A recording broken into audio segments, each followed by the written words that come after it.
कहानी की शुरुआत हुई ड्रोन की फुसफुसाहट से। यूक्रेन, जो अपने आप को कमजोर समझता था, अब उसने अपनी ताकत का नया रास्ता खोज लिया था। उसके छोटे छोटे ड्रोन हवा में उड़ते हुए रूस के गहरे ठिकानों तक पहुंचने लगे। एक के बाद एक धमाके हुए और दावा किया गया कि रूस के 40 लड़ाकू विमान और बम वर्षक, जिनमें TU-95 और TU-22 जैसे विशालकाय पक्षी भी शामिल थे, राख में बदल गए। यूक्रेन के दिल में खुशी थी, क्योंकि ये उसकी सबसे बड़ी जीत थी। एक ऐसा पल जब उसने महसूस किया कि वो भी पलटवार कर सकता है।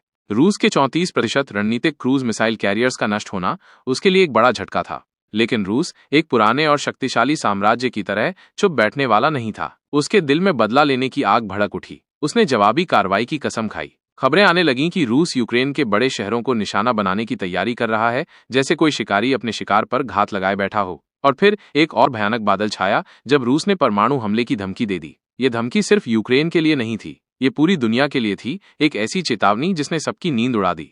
इस बीच एक उम्मीद की किरण जगी जब तुर्की की राजधानी इस्तांबुल में दोनों देशों के प्रतिनिधियों की मुलाकात हुई। ये शांति वार्ता का दूसरा दौर था। लोग उम्मीद कर रहे थे कि शायद अब युद्ध रुकेगा, बंदूकें शांत होंगी। लेकिन ये मुलाकात 1 घंटे से भी कम समय में खत्म हो गई और कोई नतीजा नहीं निकला। सिर्फ इतना हुआ कि रूस ने 6000 जमे हुए यूक्रेनी सैनिकों के शवों को लौटाने की पेशकश की। ये पेशकश शांति का संकेत कम और युद्ध की क्रूरता का प्रतीक ज्यादा थी। दूर भारत में बैठे लोग भी इस कहानी को करीब से देख रहे थे।